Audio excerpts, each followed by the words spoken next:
RCM का सामान महंगा है, ऐसा आप सोचते होंगे यदि आप नए लोग हैं तो। यदि आप पहली बार आज आरसीएम को सुन रहे हैं तो जरूर आप बोलेंगे। और कई लोगों ने हमें कमेंट्स में भी लिखा कि सामान महंगा है। कुछ नहीं लिखते, केवल ये बोलते सामान महंगा है। आपसे कई क्वेश्चंस भी आते होंगे, क्वेरीज भी आती होगी, डाउट्स भी आते होंगे, सामान महंगा है। आप जब प्लान दिखाने जाते हो तब लोग बोलते हैं सामान महंगा है। नए लोगों को ज्वाइन कराते हो तब बोलते हैं सामान महंगा है। जब लिस्ट देखते हैं तब लोग बोलते हैं सामान महंगा है। तो दोस्तों जी हाँ, सामान महंगा है। आरसीएम का सामान महंगा है।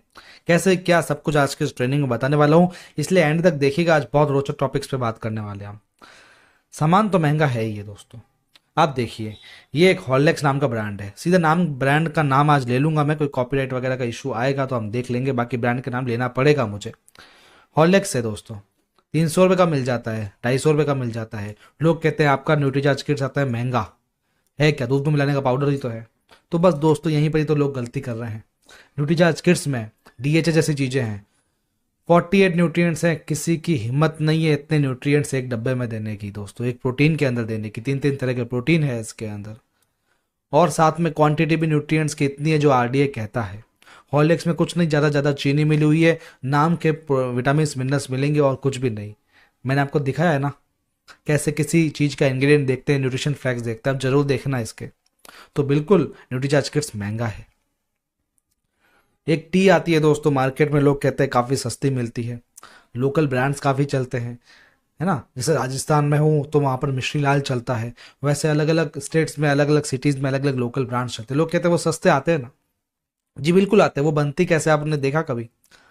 मैं बता देता हूँ आपको। वो चाय जो होगी वो चमड़े के बेल्ट पर चलती है। जब उसके मैन्युफैक्चरिंग होती है तो उसमें कुछ ना कुछ चमड़े का अंश भी आ ही जाता है। आप देखिए, उसको जब आप गर्म करेंगे 2 3 बार में तब वो बदबू मारने लग जाएगी। और जब गर्म करेंगे तो और उसको पिएंगे तो आपको गैस भी बन जाएगा। दिन में 4 चाय पिएंगे तो भी गैस बन जाएगा, क्योंकि वो होती इतनी खराब क्वालिटी की चाय है। जियो टी को आपने पिया हो तो आपको गैस नहीं होती है इससे। आप दिन में हर घंटे इसको पी सकते हैं तो भी आपको गैस नहीं होगी दोस्तों। गर्म करके पिएंगे तो कोई बदबू भी नहीं मारेगी। तो ये होती है असली क्वालिटी की चाय। जी हाँ, 10 20 रुपए महंगी हो सकती है मार्केट की चाय से। नूडल्स है दोस्तों, मैगी नूडल्स है। आजकल 15 20 रुपए में आ रहा है, लेकिन लोग सस्ता मानते हैं। गुड डॉट नूडल्स है। जी बिल्कुल, 5 रुपए महंगा पैकेट है हमारा, है ना। क्योंकि हम क्या, मैदा कम मिलाते हैं। हमारे नूडल्स में 4 तरीके के मल्टीग्रेन इंग्रेडिएंट्स भी डाले गए हैं। जैसे पी फ्लोर होता है या फिर सोया प्रोटीन होता है, ताकि बच्चों को ज़्यादा नुकसान ना पहुंचाए, बच्चों को कुछ ना कुछ पौष्टिक चीज़ें मिलें। क्योंकि लोग बच्चे खाते हैं आजकल मैगी है, आजकल फास्ट फूड खाते हैं, तो हम कुछ ऐसा खिलाते टेस्ट भी बरकरार रहे और हेल्थ भी मिल जाए। लेकिन मार्केटिंग नूडल्स को कोई परवाह है नहीं, इसलिए वो सस्ता तो मिलेगा ही दोस्तों। अब एक 100 रुपये की टी शर्ट और 500 की टी शर्ट में फ़र्क तो होगा ही दोस्तों। हेल्थ के साथ खिलवाड़ करना है तो 5 रुपये सस्ता देख लो आप, कोई दिक्कत नहीं। आरसीएम का सामान महंगा है। बिस्किट आते हैं मार्केट में पाम ऑयल से भरे हुए। ओरियो नाम का बिस्किट है, इसके पीछे इंग्रेडिएंट में देखना पाम ऑयल से भरा हुआ है। चॉकलेट बिस्किट कहते हैं, क्रीम चॉकलेट बिस्किट। चॉकलेट कितनी और क्रीम देख कितनी है वो आप देख लेना, इंग्रेडिएंट्स में इसकी नहीं के बराबर है। बिस्किट को रोस्ट करते हैं तब इसका जो ऑयल डलता है वो आप देख लेना कौन सा है, घटिया पाम ऑयल होगा। लेकिन वहीं आप आरसीएम का जो बिस्किट है स्नूकीज, उसके अंदर आप देख लेना क्या क्या इंग्रेडिएंट्स मिले हुए। बेस्ट राइस ब्रान ऑयल होगा, शुगर एकदम कम होगी, और जो चॉकलेट है वो भी ज़्यादा होगी इसके अंदर। इसलिए थोड़ा सा 1 2 रुपये महंगा आपको लगेगा, ठीक है। चलिए कोई दिक्कत नहीं, आपको ओरियो खाना है तो ओरियो खाइए। ज़्यादातर क्वेश्चंस आते हैं ऑयल के ऊपर, आपका ऑयल महंगा है। अरे आप तुलना किससे कर रहे हो? फॉर्चून जैसे ऑयल से। फॉर्चून नाम ब्रांड की बात नहीं कर रहा हूँ मैं, सोयाबीन की बात कर रहा हूँ। सोयाबीन ऑयल बहुत ही बेकार होता है, बिकॉज ये केमिकली रिफाइंड होता है। केमिकली रिफाइंड के अंदर पाम ऑयल भी मिलाया जाता है और उसको केमिकल से रिफाइंड भी किया जाता है। आज धीमा जहर बन रहा है फॉर्चून का सोया हेल्थ। मैं साफ नाम ले रहा हूँ, भले आप कुछ भी कहिए, सोयाबीन का ऑयल हमारे लिए नुकसानदायक होता है, वो भले किसी भी ब्रांड का हो दोस्तों। वहीं राइस ब्रान ऑयल हेल्थ के लिए बेस्ट है, आप इसकी स्टडीज देख सकते हैं। इसकी स्टडीज़ के लिए मैंने वैसे भी कई सारे वीडियोस बनाए हुए हैं, तो आप उसको देखेंगे तो ज़्यादा बेटर रहेगा दोस्तों। चलिए दोस्तों, और आपको बता देता हूँ कि इसके अंदर 3 तरह के एंटीऑक्सीडेंट है जो आपको सोयाबीन ऑयल में देखने को नहीं मिलते हैं। ये फिजिकली रिफाइंड है हमारा राइस ब्रान ऑयल, बल्कि ये जो सोयाबीन ऑयल होता है ये केमिकली रिफाइंड होता है दोस्तों। इसमें ओरिजिनल जैसी चीज़ है लेकिन इसमें बिल्कुल नहीं है। तो आपको ध्यान देना है कि आपको सस्ता लेना है कि महंगा लेना है। और यदि मार्केट के राइस ब्रांड से तुलना करेंगे आप तो जो कोई भी ब्रांड है वो आपको महंगा ही पड़ेगा health guard rice bran oil से। तो तुलना करनी है तो उसके बराबर की चीज़ों से करो, ये बेकार की लोअर चीज़ों से मत करो दोस्तों, ठीक है। चलिए आगे चलते हैं। रेड चिली पाउडर हमारा कुछ रुपए आपको लगता है महंगा है, लेकिन आपको मार्केट का सस्ता लगता है। आप देखो मार्केट का जो खुली मिर्ची मिलती है उसमें डंठल बीज सबको पीस दिया जाता है, लेकिन आरसीएम की रेड चिली में डंठल बीजों को अलग करके केवल लाल मिर्च का पाउडर बनाया जाता है और केमिकल फ्री होता है, प्रिजर्वेटिव नहीं डाला जाता है। जबकि मार्केट के इसमें कितनी मिलावट होगी आप सोच भी नहीं सकते हो, इसलिए बहुत सस्ती आपको ये मिल जाती है। तो हाँ, आरसीएम का सामान महंगा है क्योंकि अच्छा है। सोन पापड़ी अभी बिकाजी की खूब बिकेगी, लोग इसको खाने से ज्यादा इसको देने में विश्वास करते हैं क्योंकि सस्ती मिल जाती है और लोगों को इसका टेस्ट ही पसंद नहीं आता है। आपको कभी सोन पापड़ी मिले बिकाजी की, आप उसको खोलना और खा के देखना, क्योंकि वो पसंद आ ही नहीं सकती, एकदम सूखी सूखी सोन पापड़ी होती है क्योंकि उसमें पाम ऑयल डाला जाता है दोस्तों। वहीं आप जो आरसीएम की सोन पापड़ी है वो आप खा के देखिएगा, वो देने के लिए नहीं है, खुद खाने के लिए है। आप किसी को देने से पहले एक बार खा के देखिएगा, आपको गारंटेड है कि पूरा बॉक्स खाली करके उठेंगे, इतनी टेस्टी होती है। तो यही बात है दोस्तों, अदर्स ब्रांड्स में और आरसीएम के ब्रांड में हो सकता है 10-20 महंगी पड़ती हो आपको। अब ये हमारी भुजिया है, इतनी टेस्टी है, जो मिक्सचर वाली भुजिया है, आलू भुजिया, सबके सब इतनी टेस्टी है, पल में आप चट कर जाओगे, पता भी नहीं लगेगा। और ऐसा हमारे साथ हुआ है इसलिए बता रहा हूँ। और आप इसकी तुलना करते हो मार्केट में जो लोकल ब्रांड्स की मिलती है, आजकल हमारे यहाँ आती रहती है 100 के 3, 100 के 3, 100 के 3 पैकेट्स, तो आपको महंगा लगेगा आरसीएम का, क्योंकि आरसीएम का जो नमकीन है राइस ब्रान ऑयल से बनाया जाता है, क्योंकि इसमें कोई लोकल इंग्रेडिएंट्स नहीं डाला जाता है। वहीं ये लोकल जो आपकी नमकीन है इसमें आप देखना कितने लोकल इंग्रेडिएंट्स होते हैं और ये पाम ऑयल से बनी हुई होती है। मैं बार बार पाम ऑयल का नाम ले रहा हूँ, ये है क्या? पाम ऑयल बहुत ही सस्ता तेल मिल जाता है ना, जो एकदम घटिया क्वालिटी का होता है। ये सस्ता पड़ता है इसलिए कई कंपनियां इसको यूज करती है अपने प्रोडक्ट्स में। इसी प्रकार से आपको लगेगा कि हमारा बिस्किट महंगा है, लेकिन वही बात है, ये शुद्ध गेहूं के आटे से बना है, इसमें मैदा बहुत ही कम है और इसमें राइस ब्रान ऑयल से ये निर्मित है, इसलिए ये थोड़ा सा महंगा आपको लगता है। यदि आपको अपनी हेल्थ अच्छी नहीं है तो आप मार्केट के बिस्किट खा सकते हैं, वो आपको मैदे से भरपूर मिलेंगे, शुगर से भरपूर मिलेंगे और साथ ही पाम ऑयल से निर्मित मिलेंगे। आप उसको खाइए और अपने दिन गिनना इंतजार कर लीजिए। तो दोस्तों आपने देखा जो ब्रांड्स महंगे हैं वो आखिर क्यों है। मैं आपको यही समझाना चाह रहा हूँ कि आरसीएम का सामान महंगा आपको लगता क्यों, ये महंगा नहीं है दोस्तों, ये सस्ता है। 2-4 रुपए के चक्कर में अपनी हेल्थ खराब कर लो तो कर लो, कोई दिक्कत नहीं है। अब देखो आजकल लोग जो तुलना करते हैं वही गलत कर रहे हैं ना। आप ब्रांडेड मिर्ची को आप खुली मिर्ची के साथ तुलना करोगे तो आपको महंगी लगेगी ही। आप घटिया क्वालिटी के तेल को हमारे आरसीएम के तेल से तुलना करोगे तो आपको महंगा लगेगा ही ना। आप क्वालिटी भी तो देखो साथ में, सिर्फ रेट पर ध्यान दोगे तो नहीं चलेगा, आपको सब चीजें देखनी पड़ती है दोस्तों। चलिए दोस्तों, अब मैं आपको थोड़ा सा ये बताऊंगा कि आरसीएम का रेट कंपैरिजन। आप हर बार बोलते हो, मैं आपको आज दिखा देता हूं। हालांकि ये कुछ टाइम पुराना है लेकिन मैं आपको बता देता हूं कि रेट घटते बढ़ते रहते हैं, लेकिन हमेशा याद रखना जो मैं आपको प्रोडक्ट दिखा रहा हूं वो हमेशा आरसीएम से महंगे ही रहेंगे। कुछ ऐसे प्रोडक्ट्स मैं दिखा देता हूँ आपको 50-60 कि आरसीएम के प्रोडक्ट्स आपको सस्ते लगने लगेंगे, क्योंकि हैं सच में सस्ते। बस आप क्या 1-2 चीज़ों पे ध्यान देते हो तो आपको महंगे लगने लगते हैं, विशेषकर तेल वगैरह भी ध्यान दोगे तो उसमें तो आपको क्वालिटी देखनी पड़ेगी। और जो आगे बता रहा हूँ वो सारे आपको टॉप ब्रांड्स से तुलना बता रहा हूँ, जिससे आपको और हेल्पफुल हो जाएगा लोगों को बताने में। तो दोस्तों आगे हम बात नहीं करेंगे, आगे हम थोड़ा म्यूजिक के साथ आपको स्लाइड्स दिखा देते हैं, उसके बाद में वापस से एक बार बात करेंगे और कुछ अच्छी जानकारी आपके सामने लेकर आया हूँ, इसलिए एंड तक जरूर देखिएगा।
हो सकता है ये लिस्ट थोड़ी पुरानी थी, लेकिन दोस्तों होता क्या है, जैसे आरसीएम के ब्रांड्स के जो रेट्स बढ़ेंगे प्रोडक्ट्स के, तो जो टॉप ब्रांड है उनके भी रेट बढ़ने ही बढ़ने हैं मार्केट के। तो ये ध्यान रखना, रेट हमेशा बढ़ते हैं घटते हैं, लेकिन साथ साथ में बढ़ता है। ऐसा नहीं कि हमारा तेल महंगा होगा तो मार्केट का नहीं होगा, वो भी होगा, है ना। तो इस बात को आप ध्यान रखना। जो अपडेटेड लिस्ट है हम बहुत जल्दी लेकर के आने वाले हैं, इसलिए आप थोड़ा इंतजार करिएगा दोस्तों। ये विशेष ट्रेनिंग है हमारी, प्रोडक्ट की जानकारी कैसे लें, प्रोडक्ट के आगे नहीं पीछे देखना सीखो। मैंने ये बताया कि प्रोडक्ट के पीछे कैसे देखा जाता है, प्रोडक्ट की जानकारी कैसे ली जाती है। इस ट्रेनिंग को आपने अगर देख लिया ना, तो मान लो आपने आधी जंग जीत ली लोगों को ये बताने में कि आरसीएम का सामान महंगा नहीं है। इस वीडियो को जरूर देखिएगा, मैं इसका लिंक आपको डिस्क्रिप्शन में दूंगा। दोस्तों मैं आपको बता देता हूँ कि जब बाइक होती है ना, बाइक हम उसमें जाते हैं, जब तेल डलवाने जाते हैं, तेल कौन सा, जो इंजन ऑयल होता है वो, तो जब जाते हैं तो क्या बोलते हैं, हमें अच्छे से अच्छा तेल इसमें देना, भले उसके 200 रुपये एक्स्ट्रा देने पड़ जाए। मैंने एक बार ऐसे ही किया था, 500 रुपये का तेल था, मैंने 300 रुपये का डलवा दिया, तो मैं बहुत खुश हो रहा था, लेकिन मेरे पापा ने मुझे डांटा, क्यों, क्योंकि तूने सस्ता तेल डलवा दिया, अब इंजन के ऐसी की तैसी हो जाएगी और हमें बार बार ये तेल चेंज करवाना पड़ेगा, ऐसा कुछ कहा। तो दोस्तों इससे पता क्या लगता है कि हम जो नई नई बाइक खरीदते हैं या कोई भी बाइक हो, हम चाहते हैं कि उसकी मशीन जो है हमेशा अच्छी रहे, भले इसके लिए 200-300 रुपये एक्स्ट्रा देने पड़े। अब दोस्तों ये 1-1.5 लाख की बात है, सिर्फ 1-1.5 लाख की बात है। इस बाइक के लिए हम इतना सोचते हैं, 200-300 भी खर्च कर देते हैं, लेकिन ये जो हमारा शरीर है ना, एकदम अनमोल है। आप जानते हैं एकदम अनमोल है, कितने बड़े ही साइंटिस्ट आ गए लेकिन ऐसा शरीर नहीं बना पाए कभी भी। तो दोस्तों इसको हम घटिया से घटिया तेल क्यों दे रहे हैं, हम क्यों 10-20 रुपए सस्ते के चक्कर में, कहीं कहीं पर तो 2 से 3 रुपए सस्ते के चक्कर में घटिया क्वालिटी का सामान खिला देते हैं इस शरीर को। इस बात पर जरूर दोस्तों गौर कीजिएगा। दोस्तों फोन का चार्जर होता है ना, कई बार आप देखना, कई लोग बोलते हैं मेरा ब्रांडेड फ़ोन है तो मेरा चार्जर भी ब्रांडेड ही होगा। वो कभी किसी लोकल चार्जर में अपने फ़ोन को नहीं लगाते, कहीं मेरा फ़ोन नहीं ख़राब हो जाए, है ना। आपने देखा होगा, अक्सर होता है। तो दोस्तों आप एक फ़ोन के लिए इतना सोचते हो तो अपने शरीर के लिए क्यों नहीं सोचते, मुझे समझ नहीं आता। मार्केट में जाते हो आपको 50 रुपये किलो भी सेब दिखते हैं, 100 रुपये किलो भी सेब दिखते हैं। अभी सेब का सीजन है, आप जाकर के देखना, अलग अलग तरह के सेब दिखेंगे। तो दोस्तों जो चमकदार सेब होता है, जो अच्छा होता है, क्वालिटी में अच्छा होता है, हम उसी को ही लेते हैं, भले 50 रुपये एक्स्ट्रा क्यों ना देना पड़ जाए, लेकिन घटिया क्वालिटी का तो नहीं खरीदते ना। तो जब तेल सामान घर का सामान ले रहे हैं तो क्यों हम घटिया क्वालिटी का ले रहे हैं, तब क्यों 10-20 रुपये देख रहे हैं, ये मुझे समझ नहीं आता दोस्तों। तो अब इस बात पर गौर कीजिएगा दोस्तों, क्योंकि ज़िंदगी आपकी है, फैसला आपका है। आपको अपने फ्यूचर के लिए ऑल द बेस्ट। जो सोचना है आपको सोचना है, भले आप आरसीएम के प्रोडक्ट लो ना लो, हमें कोई फर्क नहीं पड़ता, लेकिन हम आपसे ये जरूर गुजारिश करेंगे कि जो भी प्रोडक्ट लो हमेशा सोच समझ के लेना। हमारा ये मुहिम में आप साथ दीजिएगा, क्योंकि हम जागो ग्राहक जागो जैसी मुहिम चला रहे हैं। हम आगे ऐसे और वीडियोस और ट्रेनिंग्स लेंगे जिसमें हम ग्राहक के हक की बात करेंगे, आपकी हेल्थ के हक की बात करेंगे। तो दोस्तों आपको वीडियो कैसा लगा जरूर बताइएगा। आज की ट्रेनिंग विशेषकर कस्टमर्स के लिए थी। दोस्तों हमारे चैनल को आप सब्सक्राइब जरूर कर लीजिएगा, क्योंकि इस तरीके की जानकारी मैं लगातार आपके सामने लेकर के आ रहा हूँ। दोस्तों आपका बहुत बहुत धन्यवाद, आज आपने इस ट्रेनिंग को एंड तक सुना। दोस्तों मैं आपको बता दे रहा हूँ, ये आपको प्रेजेंटेशन वगैरह चाहिए हो तो आप मुझसे कांटेक्ट कर सकते हैं, लेकिन यदि आपको दिल पे ठेस लगी हो किसी बात से तो मैं आपसे माफ़ी चाहूँगा, लेकिन सच्चाई तो यही है। और मैंने किसी ब्रांड का नाम को गलत नहीं बताया, ब्रांड सब जगह सही है, लेकिन मैं प्रोडक्ट को गलत बता रहा हूँ, प्रोडक्ट सही नहीं है। चलिए दोस्तों मिलते हैं अगली ट्रेनिंग सेशन में, तब तक के लिए आपका धन्यवाद।